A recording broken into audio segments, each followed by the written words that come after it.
So once again हम लोग दो मॉडल ऑफ कम्युनिकेशन डिस्कशन कर चुके हैं, जिसमें पहला हमारा था Aristotle model of communication and दूसरा हमारा था लाज्वेल मॉडल ऑफ कम्युनिकेशन।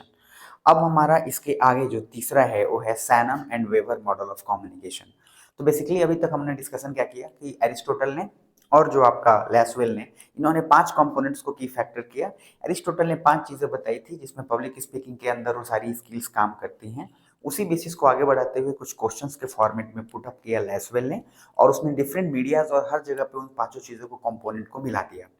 तीसरा जो हमारा फैक्टर है जो कि सैनन एंड वेबर मॉडल है, इसमें आप नाम जरूर इसका एक बार ध्यान में रखें, क्योंकि कभी कभी क्वेश्चन जो है नाम में कंफ्यूजन कर देता है। तो सैनन का पूरा नाम जो है, जो कि राइट टॉप में आपको दिखेगा बिल्कुल, Claude Sanon and Warren weber, ये नाम थोड़ा सा दिमाग में रखना है। शॉर्ट फॉर्म में सी सैनन एंड डब्ल्यू वेबर याद रख सकते हैं। डब्ल्यू डब्ल्यू याद रखेंगे तो थोड़ा सा इजी रहेगा, वेरन एंड वेबर। तो बेसिकली इसने क्या किया, तो मैंने क्या बोला, जो जो क्रिटिसाइज उधर हुआ था जो कि लैजवेल में, जैसे कि बोला गया था कि बहुत ही सिंपली बोल के निकल गया लीनियर मॉडल की, हाँ इतना सीधा भी नहीं है इस तरीके से करके, क्योंकि उसने नॉइज की बात नहीं करी, उसने कुछ और भी फिजिकल या टेक्निकल कुछ चीज़ों की बात नहीं करी। तो सैनन अब क्या करेंगे, जो उन लोगों ने बात नहीं किया उस बेसिकली उसी बात पे करेंगे, नहीं तो फिर इनकी थ्योरी में क्या ही डिफरेंस रहेगा। तो इन्होंने पहला क्या, सिंपल याद रखिएगा, इवी 1948 में ही इस थ्योरी को लाया गया, जो कि 1948 में आपको अगर ध्यान से देखेंगे तो लैसवेल भी 1948 में ही आया था, और उसी के जस्ट बाद इन्होंने भी लॉन्च किया इस थ्योरी को। और इसने कम्युनिकेशन के इंटरेक्शंस को थोड़ा सा अलग तरीके से डिफाइन किया। तो अगर आप सोचोगे कि सर नॉइज का चर्चा तो लैसवेल ने किया नहीं था, तो जब नॉइज का चर्चा लैसवेल ने नहीं किया था, तो सिंपल वो नॉइज का चर्चा जरूर यहाँ पे हुआ होगा, तभी तो फिर ये थ्योरी बना, नहीं तो फिर थ्योरी एक्सेप्टेड ही नहीं होता। तो उनका जो प्रॉब्लम था, उनकी जो खामियां थी, यहाँ पे इन्होंने अपने थ्योरी में उसको एक तरह से स्ट्रेंथ बना लिया। तो इन्होंने क्या, सैनन और वेबर ने क्या सोचा, इन्होंने बोला कि भैया लीनियर ट्रांसमिशन जो है मॉडल है ये भी है, लेकिन इसमें इन्होंने कुछ चीज़ों को डिफरेंट तरीके से डिस्क्राइब किया, जिसमें 5 बेसिक इंटरेक्शंस इन्होंने भी रखा, जिसमें बोला कि एक सोर्स होता है, एक ट्रांसमीटर होता है। इसने वर्ड जोड़ा ट्रांसमीटर को, उन सारे शब्दों पे आप जरूर ध्यान देंगे, क्योंकि ये शब्द आप लिखेंगे एग्जाम में तो आपको बहुत इजीली काम करेगा। ट्रांसमीटर के बाद इन्होंने सिग्नल और रिसीव्ड सिग्नल, जिसमें नॉइज सोर्स की बात इन्होंने करी, फिर रिसीवर की बात करी, और अंत में डेस्टिनेशन की बात करी। एक बात आपको यहाँ नोट डाउन में पहले करा दूं कि सैनन और वेबर मॉडल जो है, जब शुरुआत में आया था, तो उसका मेन काम जो था वो इस बेसिस पे था कि वो टेलीफोन कॉल कैसे काम करता है। जैसे अगर आप किसी से टेलीफोन से बात कर रहे हैं, या फिर वो कमर्शियल पर्पस हो या किस तरीके से हो, तो डिफरेंट पर्पसेस में आप डिफरेंट बात करेंगे। फॉर एग्जाम्पल, आपको कोई अगर कॉलर ट्यून के लिए कॉल करता है, कस्टमर केयर कॉलर ट्यून के लिए करता है, या फिर कोई चीज़ अगर बेचने के लिए कॉल करता है कि भाई मेरा ये क्रेडिट कार्ड है, या फिर मुझे ये चीज़ बेचना है समथिंग, तो हर जगह पे टेलीफोन कॉल्स को डिफरेंट तरीके से बात कर सकते हैं। आप अगर रिलेटिव से बात करेंगे तो डिफरेंट टेलीफोनिक कॉल्स होगा, अगर आप कमर्शियल पर्पज से बात करेंगे तो डिफरेंट होगा। तो शुरुआत में सैनन और वेवर मॉडल मॉडल जो है, वो बेसिकली टेलीफोन कॉल्स के अकॉर्डिंग ही बात करता था कि टेलीफोन कॉल्स पे कैसे बताए जाते हैं। लेकिन धीरे धीरे इसने अपने वाइड स्पेक्ट्रम को बढ़ाया, यानी कि इसने अपना जो है बढ़ाया डिपार्टमेंट कि नहीं भैया सिर्फ टेलीफोन कॉल्स तक ही नहीं है, हम और भी सारे कम्युनिकेशन के फॉर्म में आते हैं। जैसे इन्होंने क्या एग्जांपल दिया था कि अगर मान लीजिए फॉर एग्जांपल कोई लैंडलाइन फोन कॉल है, उस पे अगर इन पांचों कंपोनेंट को बैठाना है, जैसे कि लैसवेल ने न्यूज़पेपर में बैठाया था 5 कंपोनेंट को, अगर आपको ध्यान में हो तो पहला न्यूज़पेपर में क्या बताया था उसने कि सर न्यूज़पेपर के अंदर एक आपका रिपोर्टर होता है। उसी तरीके से सैनन ने फोन कॉल्स पे इन पांचों कंपोनेंट्स को जोड़ा, जिसमें उसने कहा कि जो आदमी लैंडलाइन फोन कॉल कर रहा है, यानी कि द पर्सन कॉलिंग, उसको सोर्स मानना है। ठीक है जी। दूसरा, एंड द टेलीफोन जो है इज द ट्रांसमीटर, चूंकि आप टेलीफोन से बात कर रहे हो, जो टेलीफोन डिवाइस है वो एक ट्रांसमीटर की तरह काम कर रहा है।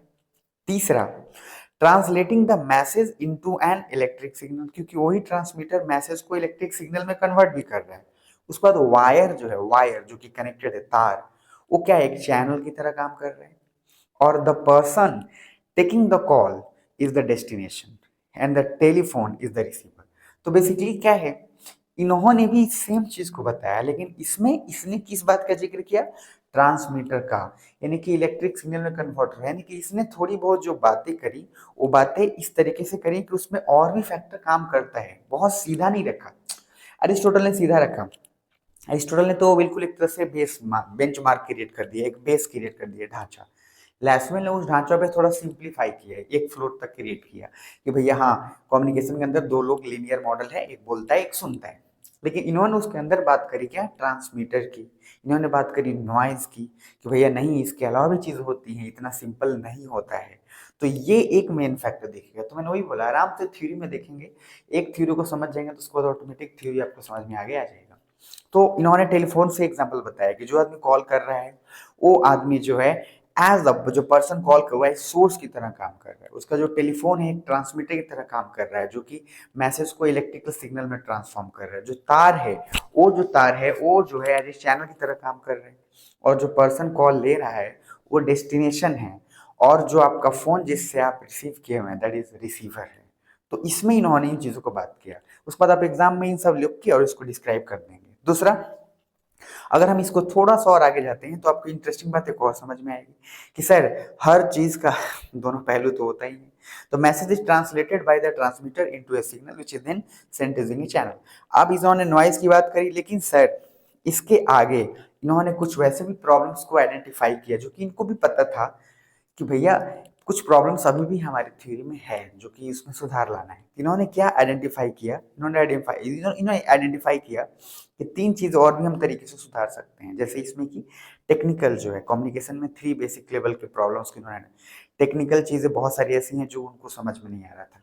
सिमेंटिक जो बोल रहे हैं, जिस तरीके से कैसे बोलने का वे और सारा कुछ कैसे उसका लाउडनेस और ये सारा कुछ, और तीसरा इफेक्टिवनेस। तीन तीन प्रॉब्लम्स को उन्होंने आइडेंटिफाई किया। मतलब उन्होंने अपने प्रॉब्लम्स आइडेंटिफाई किए हैं भाई, लेकिन उसके बावजूद भी इनको क्रिटिसाइज किया गया है। क्यों? क्योंकि इन्होंने भी प्रोसेस को बहुत सिंप्लीफाई करके ही रखा, बहुत एडवांस पे नहीं रखी इन्होंने।